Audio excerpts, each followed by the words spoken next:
There comes a moment in a person's life when the face they show to the world begins to crack. What once felt effortless, smiling at the right time, agreeing when it was convenient, performing the roles expected of you starts to feel unbearable, almost suffocating. This is not a failure of character. It is the subtle, almost imperceptible collapse of the persona. The persona is not your true self.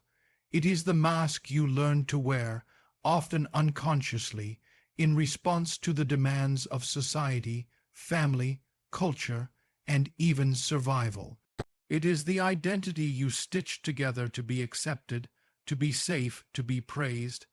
It was necessary once. In childhood, in adolescence, in the early striving of adulthood, this mask protected you. It helped you navigate the world. But it was never meant to be you. When the persona begins to collapse, you don't always recognize it for what it is. At first, it feels like disillusionment. You lose motivation for the career that once defined you. You find your friendships hollow. The applause that used to comfort you now echoes with emptiness. You laugh less, but your silences are more honest. Something in you begins to whisper, "I cannot pretend anymore." This is a sacred unraveling. The collapse rarely happens in dramatic fashion. It's not always a midlife crisis or a grand epiphany. Often it is slow erosion, like a cliff worn down by years of wind. One morning you wake up and no longer believe your own smile. You say yes and feel the tremor of betrayal in your chest. You hear yourself repeating phrases you've said 100 times before, but this time you can hear the falseness in your own voice. You may try to resist it.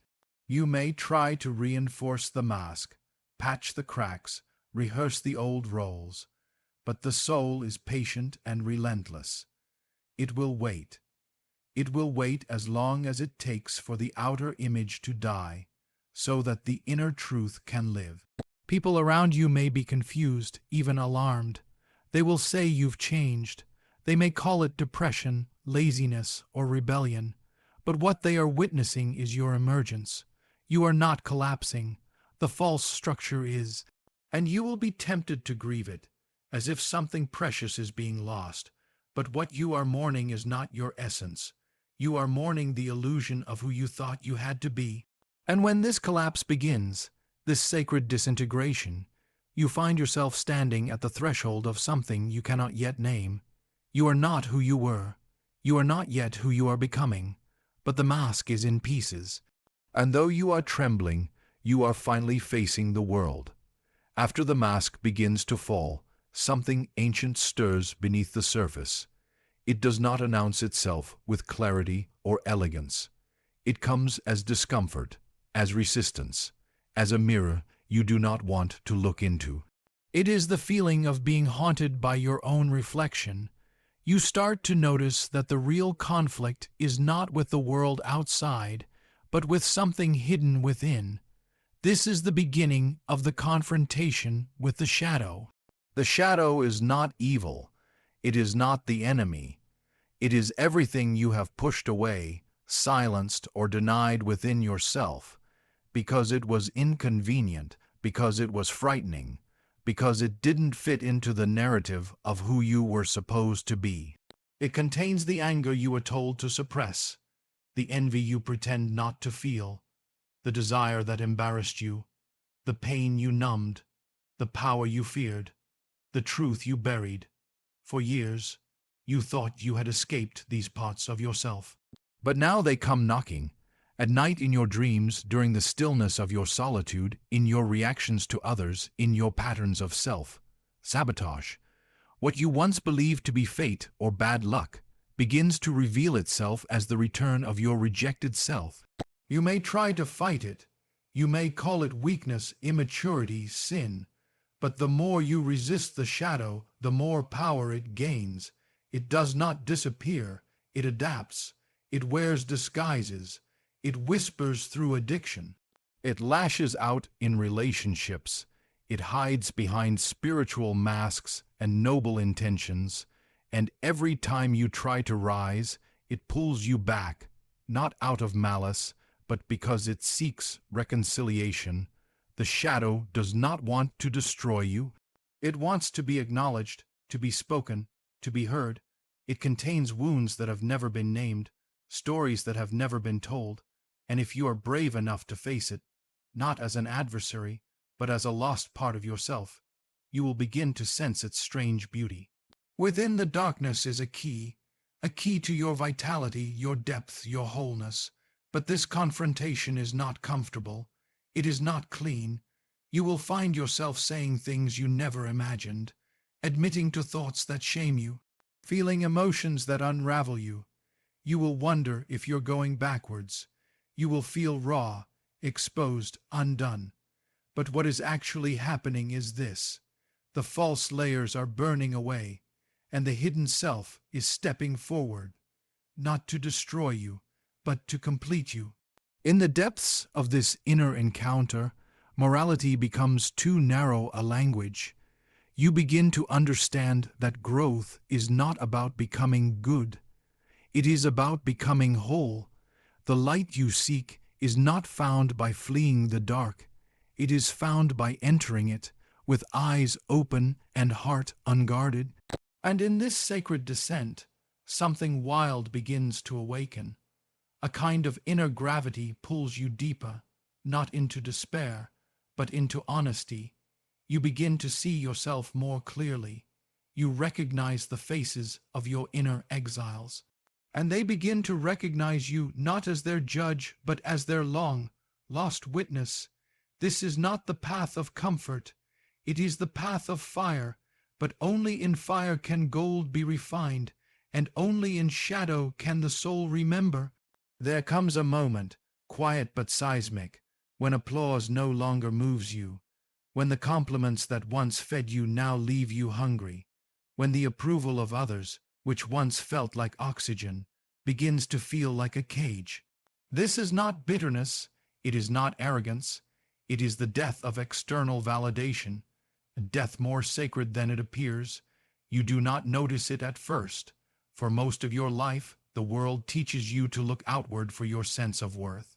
From childhood, you are praised for performance, rewarded for obedience, loved when convenient. You learn to shape yourself according to expectations.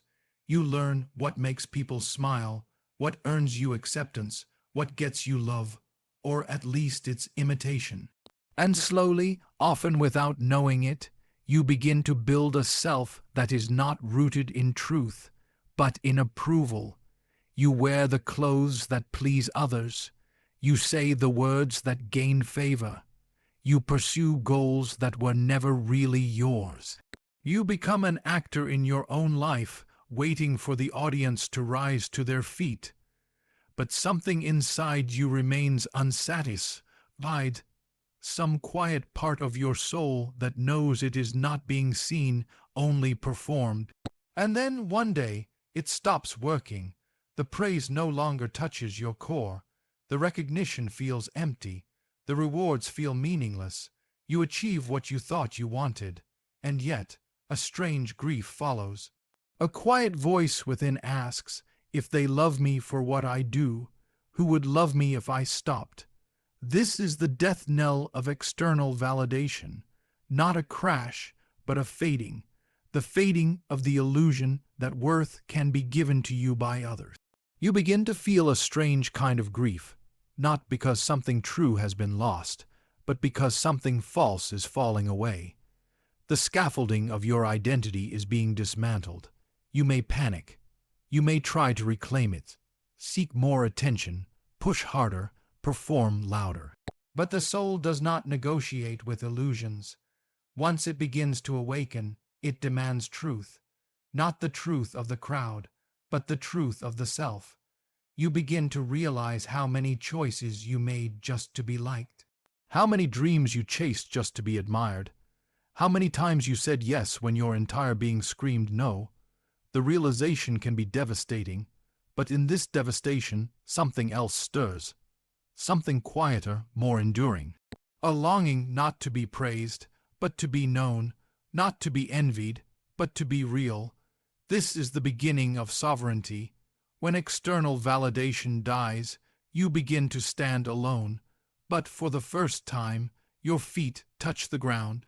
You begin to ask different questions, not, do they approve of me, but do I approve of this life I'm living? Not, will they like this, but does this feel true to me? The answers don't come easily because you've never asked them before. But even in the uncertainty, something sacred begins to return. Your own voice. You discover the beauty of being misunderstood, the freedom of not being seen, the quiet power of no longer needing to explain yourself. You begin to taste the bittersweet liberation that comes when your sense of worth no longer rests in the fragile hands of others, and with each moment that you choose truth over performance, solitude over noise, inner peace over outer praise, something in you begins to grow, not louder, but deeper. It is not the end of connection. It is the beginning of authentic connection, because only when you stop performing can anyone truly see you. Only when you let go of being liked can you start to love yourself. And only when external validation dies, there is a strange silence that follows the collapse of the persona and the death of external validation. It is not peaceful at first. It is disorienting. The voices that once guided you go quiet. The systems you once trusted feel foreign. The ideals you once chased seem hollow. You are left standing in the stillness of a self you are only just beginning to meet. And then something stirs. Not from the outside, where you once searched for direction, but from deep within. A whisper not loud, but unmistakable, not urgent, but persistent. A voice you may not have heard since childhood, or perhaps never at all.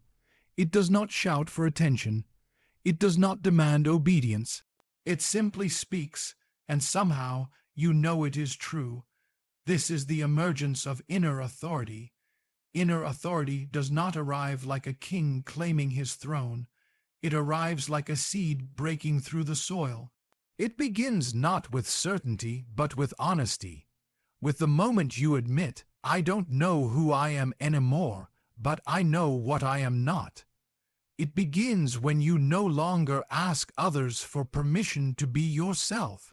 You start to feel a subtle shift in your body when something is wrong, even if everyone else says it's right. You begin to notice that your intuition speaks through the tension in your chest, the lightness in your breath, the way your stomach knots before your mind can rationalize. You begin to sense that truth has a texture, and you're learning how to feel it, but this authority is not arrogance. It does not insist. It does not compete. It does not need to be proven or defended. It simply is. It is the quiet knowing that comes when you stop outsourcing your decisions to external systems, religions, governments, families, reputations. You may still honor them, but you no longer abandon yourself for them. It is a terrifying freedom, because to live by inner authority means taking responsibility for your life, not just your choices, but your perception. You begin to realize that truth is not a doctrine handed to you, but a dialogue unfolding within you. You are no longer a follower, but you are not a rebel either. You are something beyond both, a sovereign. You may find that you speak less often, but when you speak, your words carry weight. You no longer react to prove yourself. You respond from alignment. The opinions of others lose their grip, not because you don't care, but because you have stopped confusing approval with truth. And yet, this inner authority does not come without its trials. It can be lonely. The world rarely celebrates those who refuse to conform. You will be misunderstood, perhaps even rejected, but something in you no longer fears this. You have made peace with the silence. You have touched the place within that remains steady even when everything outside of you shifts, and so you walk differently, you speak differently, not with pride but with presence, not to be heard but because you have something to say. You begin to live not by rules but by rhythm, not by control but by alignment, and this rhythm is your own. It may not fit into categories or labels. It may not make sense to those who still live in borrowed identities, but it pulses with life. It calls you forward, moment by moment, deeper and deeper into yourself. You begin to choose your path, not because it is safe or approved or praised, but because it is yours. And in the stillness of this sacred return to self, you begin to hear a deeper calling. There is a moment, after the old identity has collapsed, after the shadow has been faced, after the noise of the world has faded into the background, and your own voice has returned, when a deeper calling begins to emerge, not loud, but ancient. It does not speak in the language of ambition. It does not whisper of comfort, success, or belonging. It asks for something more dangerous. It asks for your totality. This is the calling of individuation. It arrives not as a command, but as a longing, one that cannot be denied, cannot be rationalized, and cannot be postponed. It does not seek improvement. It seeks wholeness. It does not ask you to become better.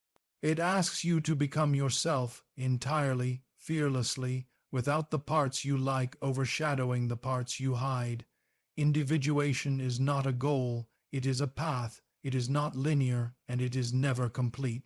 It is the sacred spiral of becoming, not becoming someone new, but becoming who you were before the world told you who to be. It is the journey of returning to the original blueprint written into your soul before you were named, labeled, shaped, or shamed. And yet, it is not a return to innocence. It is a return through fire. Individuation demands the death of every illusion, every inherited identity, every internalized commandment that keeps you fragmented. You begin to see that most of what you called you was borrowed from your parents, your culture, your fears, your traumas. You begin to shed, not out of rebellion, but out of necessity. The false cannot live in the presence of truth. You will not be able to explain this to most people. The language of the soul does not translate easily into the language of the market, or the institution, or the crowd. You may find yourself walking alone, not because you reject others, but because you are now following a rhythm that only you can hear. Dreams become strange, potent. Symbols begin to speak. The inner world becomes vivid. Serpents, rivers, ancestors, deserts, all come alive within you, not as fantasy, but as the living terrain of your psyche. You begin to sense that your life is not random, that every loss, every rupture, every ache has shaped a path inward. You see your pain not as punishment, but as invitation. You feel your solitude not as isolation, but as sanctuary. There is no manual for this journey, no clear map, no universal doctrine. What is right for others may not be right for you. What once felt certain begins to melt, and what once seemed foolish begins to shimmer with sacredness. You learn to trust moments of synchronicity, to heed the quiet inner yes that has no justification but feels like truth. You are not trying to become whole. You are discovering that you always were, but that your wholeness was hidden beneath compromise, conditioning, and compliance. The fragments of your psyche begin to return, child and elder, shadow and light, wound and wisdom, each finding its place in the living mosaic of your being. You are no longer a character in someone else's story. You are the author of your own, and yet this is not for ego. The individuated self is not inflated. It is anchored. It bows to something larger. It does not separate from the world in arrogance. It connects to the world through authenticity. Because when you are truly yourself, you are not above others. You are in service to something beyond both self and society. And so the journey continues, not forward but inward, not toward perfection but toward integration. Each step drawing you closer to the mystery of your own soul, to the realization that the path has never been outside of you, but carved in the marrow of your being since the beginning, and it is calling, not with urgency, but with inevitability.